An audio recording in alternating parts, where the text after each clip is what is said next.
again, it's not a terrible place. It's good if you keep just a little bit above the lid again. Now see there. Good. That's a little above the lid.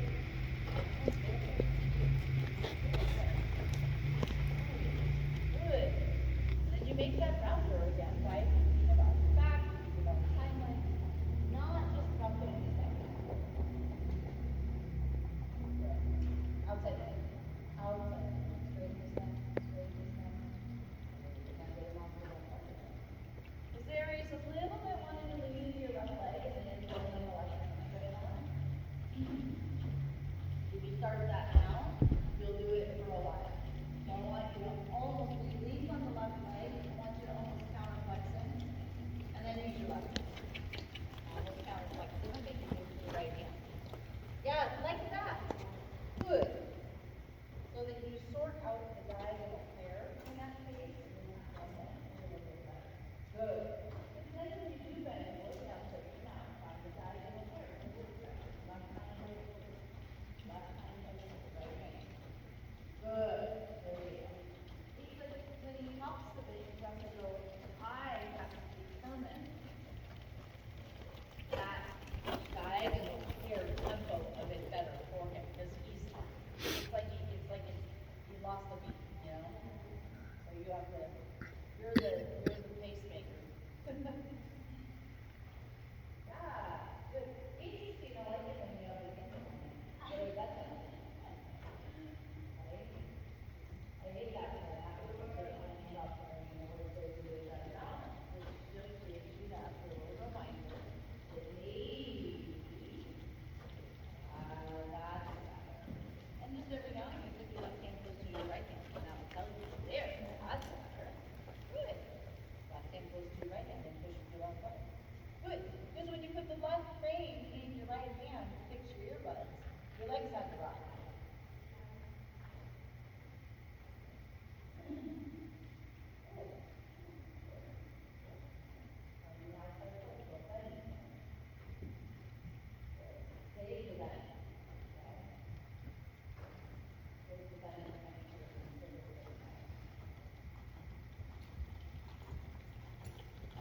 And you let the bend develop because you start driving small circles, not because you pull ahead.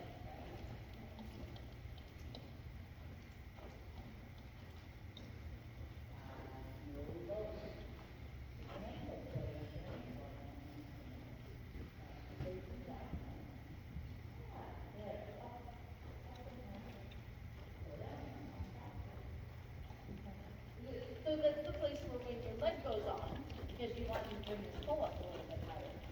If he speeds up, he's misinterpreted what we're asking for. So it's like with anything, you have to kind of draw on the finger. Your leg is on there. And then after you do that 5 times, they go, oh, and she does this, she wants this. And then you make it feel good. Okay? So if you put the leg on and half off, if you want to hold it up and he runs faster, he's giving you the wrong answer, so you have to repeat the question. And you repeat the question until you get the answer you need. Right? Good. Yeah, there you go. And you make a big deal of it. You just go, and that's when it can become later so subtle. Or you don't have to lift your hands to pick the head up all the time. So now you got it. Hold it. Let it out. Let it out. Let it out. There. Okay, you sort of have to study it, right? So you do it over and over again. Good. Good. And as soon as you get the head up, even if it's only 4 inches, you need 6. Pause. If he drops back down, you keep. Yeah. Good. Shot is getting much more regular now. Low. There you go. Good. And that was okay. You kind of went, come on. Yeah. You kept your head, but you didn't do this. Right? Yeah.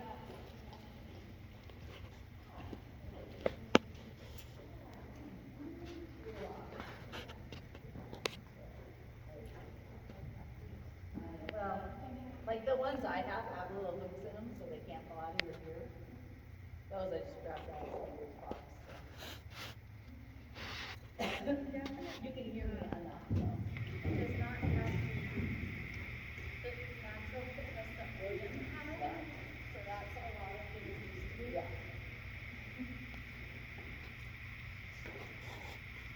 fine though. I mean, it comes in here, gets out of the trailer, goes to a strange barn, goes down here, everything's there, the horse comes a day.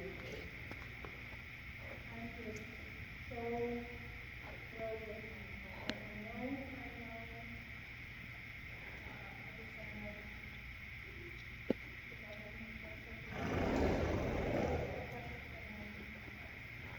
Get him out, take him to, we're not even like, I'm just gonna come up with it outside. And some of the shows you can do that, just pay a fee to do it, and then there's other ones that, for some nights it's cheaper for some of them. Yeah. So it just depends on the show, you can pay those show fees every day, or the day. I heard you got a camera right now. I got a chair. You gotta see your camera. Get my little hat. I'm freezing. I got my down coat on and she's like, I had a pretty eye.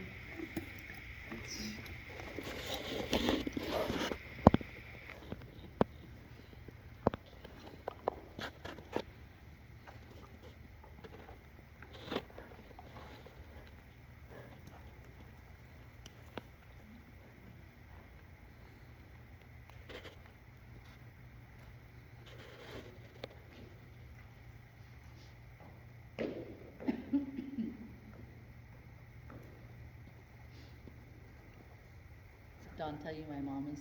I saw the video. Oh, he shows. She's not like that all day though. I need to see her. Is that Piper? Is her name Piper? Karen Piper, yeah. Yeah, Piper.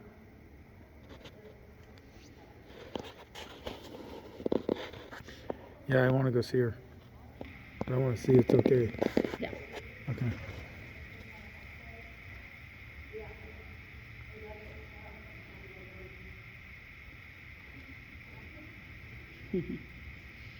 Just remember, he only has so much range, right? So get him covering ground, but if he starts stumbling over his front feet a couple times, push him past it, then slow it down just a hair, okay?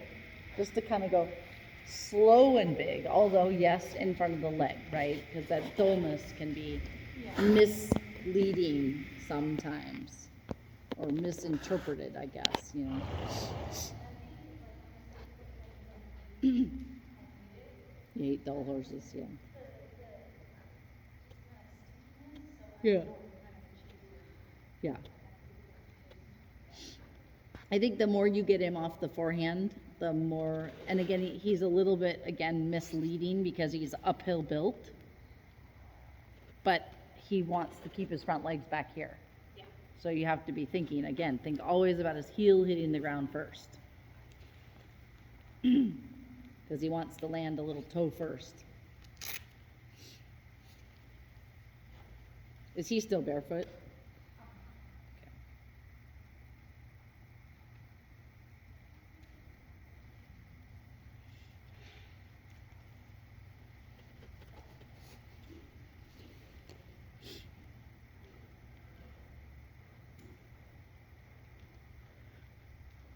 So you wait until the trot has that regularity we found again. And this side, you're careful again not to overbend him because you really like to bend him left. Okay, I'd rather him just barely have a little look to the wall, and then you find what your left leg can do. Yeah, because you got to teach him. And we don't want to say all the time that it's inside leg to outside rein, but in this case, this direction, you would need to ride the inside leg better, not the inside rein more. We all have a side.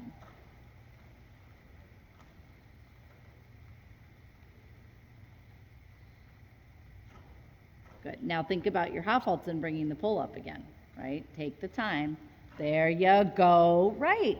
So although it becomes unsteady, he actually took 2 strides to me that had more swing in them.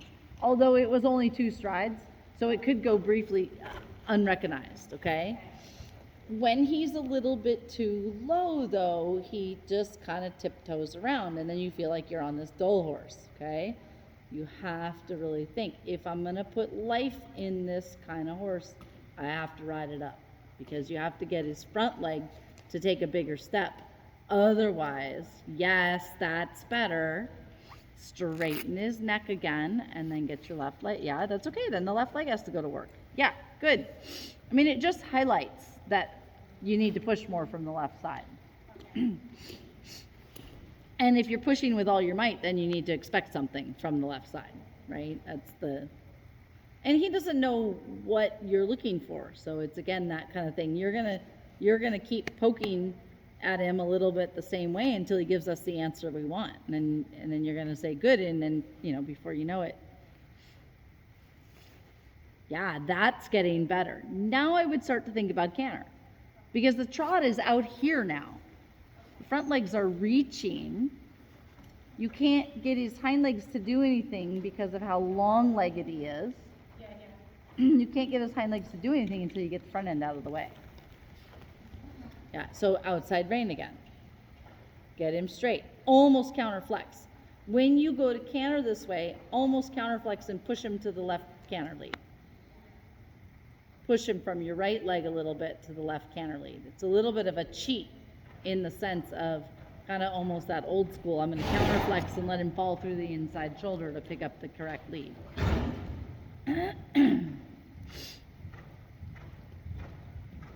Right. Again, don't bend the neck. Good. Lower the hand and see if you can make him go above the bit. Try it. Good, like that. And then if you need it to go a little higher, lift the hand once and say, okay, let's try it a little more. Right? But if you're going to do this, you're going to literally physically pull him up, okay? Don't hint at it and get nothing. Okay.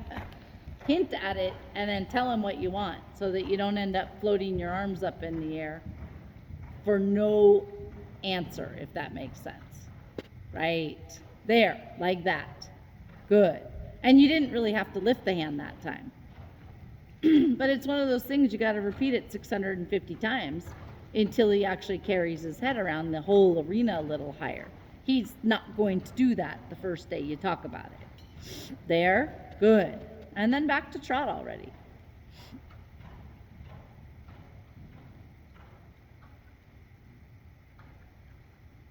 Yeah, good straightening on the outside. And then that left hind has to get under. There, exactly, that's okay. Yeah. And then one more time to canter. You're going to push him through that left shoulder a little bit this way, though, because of the way he wants to drift through the right side. Counterflex, counterflex, counterflex. Good. Think you push him to the leading leg. Plenty of time to make those canter transitions more from the inside leg. Good. For me, a lot of times on the young horses, although he's 4 now, or coming 4, a lot of times I'll rise with that inside front leg because that encourages that from the rising trot canter transition. When you're sitting, it doesn't matter because you can time it whenever you need to. But if you're rising and you're asking him to canter from the rising, you're going to more often get the lead that you're rising with, okay? Without kind of going through other hoops to make it happen. So one more time back to trot. Keep him straight. We'll give him a break in again after this one. And go rising on the wrong diagonal. And rise to that left front, and then ask him to canter while you rise to the left front.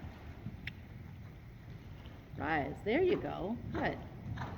And actually not a bad idea on this lead, if the left leg is the one that he wants to be a little bit shorter strided with, rising with the left front anyway is just going to add strength to getting that left front leg to take bigger strides. That's the other reason I've done that before with horses. Like, it's okay. It's just development. You are his personal trainer. Straighten him again. Push to the left front leg. Right, with your left leg back, just a touch to get the left side of his rib cage and his left hind leg over. Yeah, it's not too late to talk about, or not too early to talk about those things. Good. Yeah, and as he gets tired, think, I'm going to get his head up a little bit with a couple normal half halts, and then I'm going to lift him up once if he's not kind of getting what I'm there. Then do your downward transition, so that we hopefully don't do the downward transition out of the balance where he's already, we know he's gonna fall down. Now straighten him again, because you got him a little over position. Put his right nose in front of his right shoulder. Good, now ride his left middle and his left hind. There, that's okay. Keep his right nose over that right shoulder. Good. So when all the alignment skates sideways, doesn't matter. We don't go away from that thing that we need to fix. Because if we do, then we train him. If I skate sideways, I can convince her to pull on the left rein again. Good. Now you ride the pull up a little bit. And then we'll give him a break again. Right. Now think longer strides. So although I'm clucking at you, don't think quick. Think just a little push. There you go. It doesn't have to be slowed down a lot, right? It's just an edge off, where he puts his feet down a little longer, he picks his feet up a little longer. Same with you sit down in the saddle a little bit longer, you stand up a little bit longer. I know that's hard sometimes to because you're trying to follow the pace he's giving you, instead of saying, I get to be, again, the regulator of this pace a little bit. Good. And then a little break for a minute. It's hard, there's some out there that just kind of tempo along, right? You just have that natural metronome. He's not that one.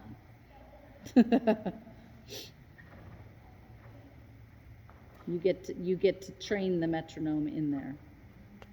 I think William has a more natural metronome, right?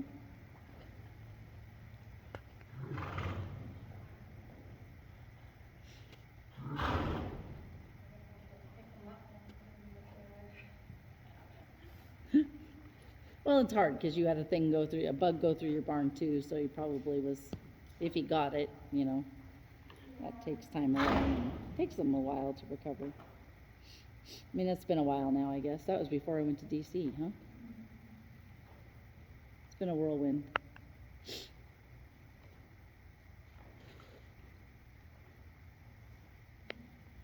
Can't believe it's March already.